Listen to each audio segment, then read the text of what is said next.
Namaste, friends. I wanted to talk a little bit more about tapas. That tapas is is determination. It's fire, like a mental kind of fire. It's an attitude of strength and determination. And I wanted to talk a little bit more about that because now you're halfway through, thereabouts. And I wanted to talk about how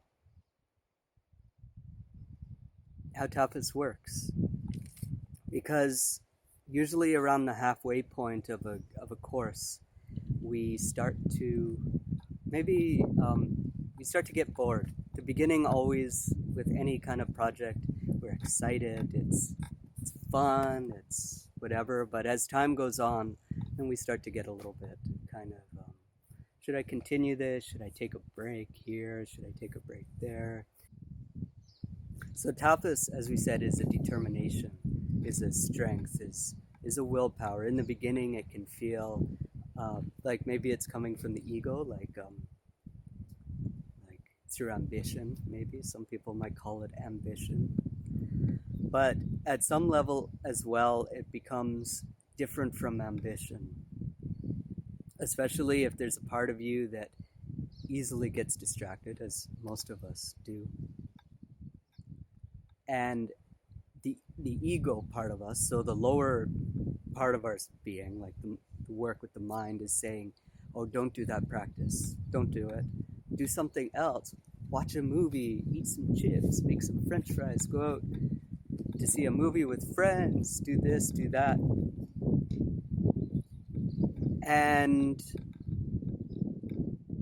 there's another part of us that continues to do the practice, that continues to stay steadfast within that practice, stay steadfast in the course.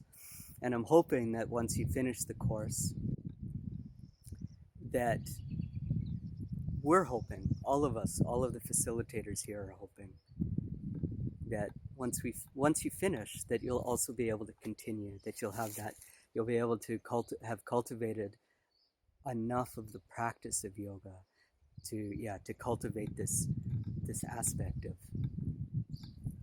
of wanting to do it, of wanting to continue with the yoga practice, of wanting to turn to and experience some of the spiritual ideals and spirituality that we've taught and that's out there, not just that we've taught, really. To continue and finish with this gift you've given yourself of growth. So, in talking about tapas, so we know that tapas is to burn, tapas is fire, tapas is determination, holding steadfast to a promise, maybe a promise you've made to yourself, or it's a kind of similar idea with a vow as well. Like people take vows of silence or vows of monkhood, they stay steadfast on that, even though a lot of themselves might want otherwise. So here we're just doing a small thing and trying to stay steadfast onto the course.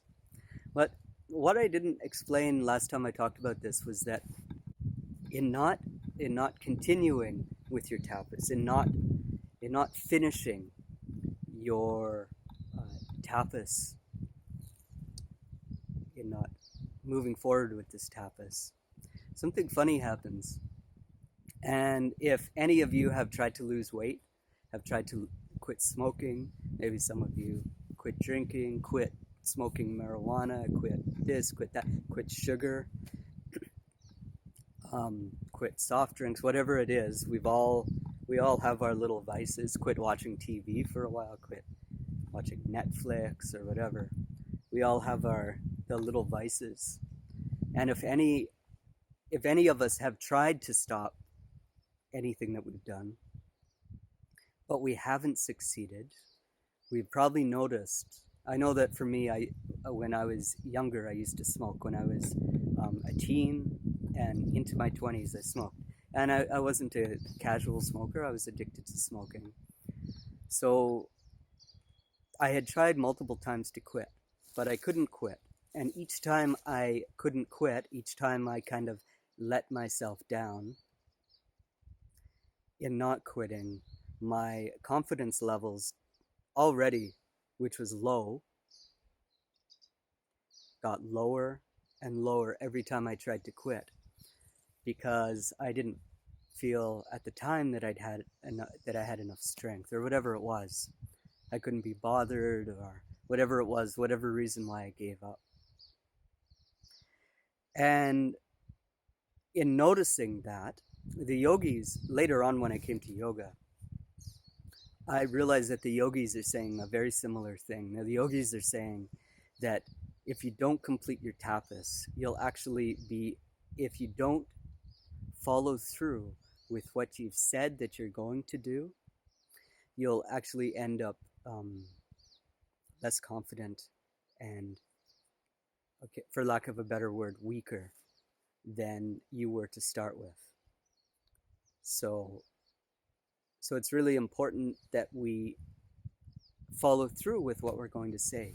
The other thing that's really important, and I didn't mention this, but it's really important also when you finish this course, or maybe even at the present moment,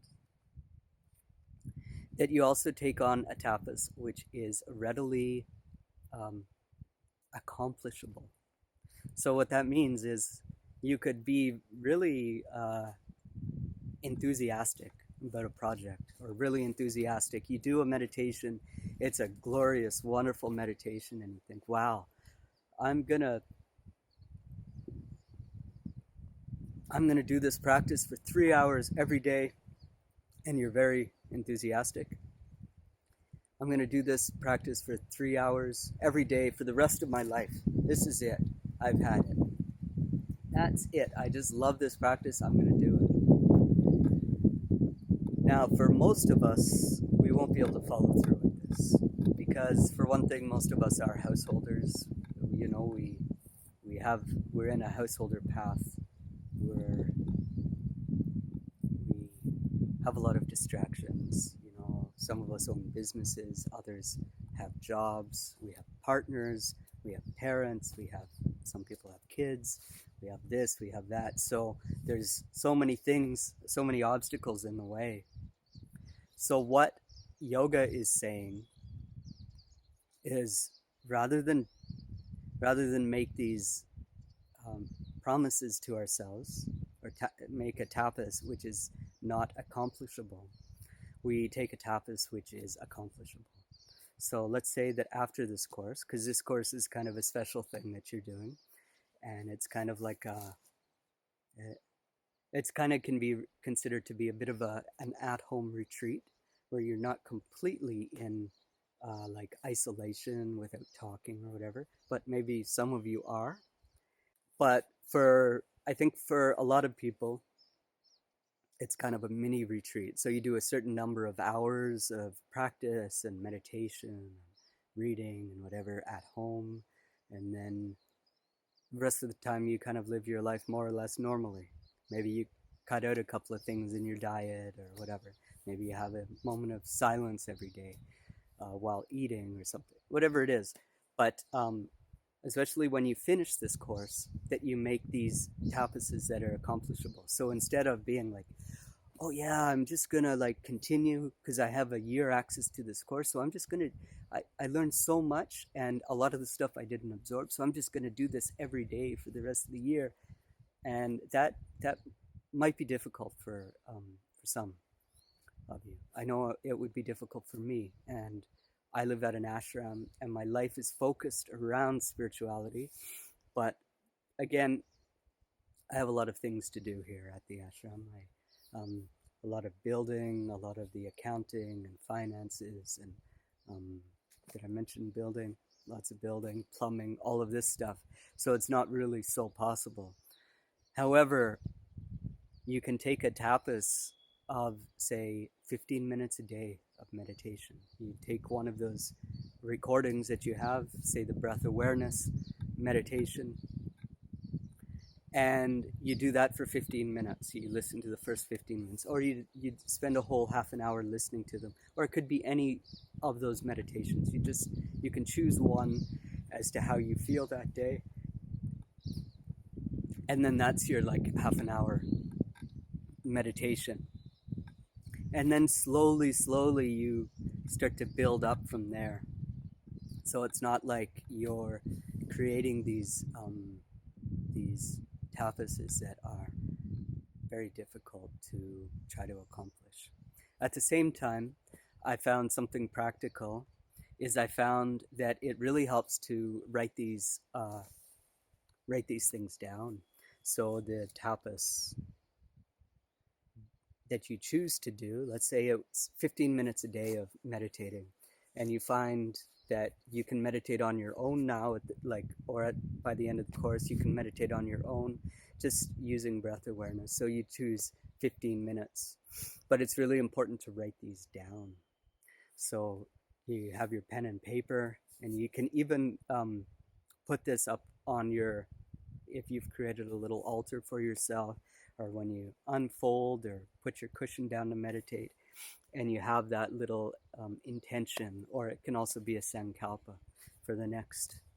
And it's really good to have a time limit. So you have a time per day, and then you have also a time limit on there. So you say, for the next 7 days, I'll do 30 minutes a day of meditation, or for 14 days. So also try not to make it long term either. At some point, you might feel a need.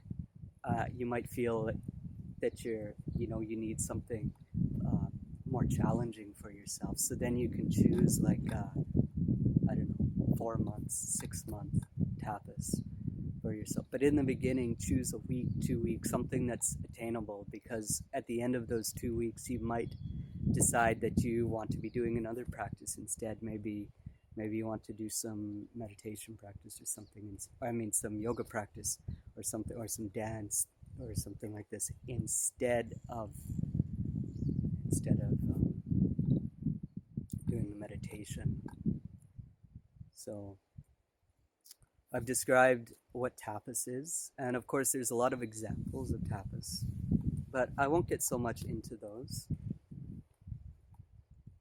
If you ever do more of our courses, do our yoga teacher training, or you do some of the other courses that we'll have in the upcoming future, then we'll get, you can learn more about tapas and all those examples of people doing tapas.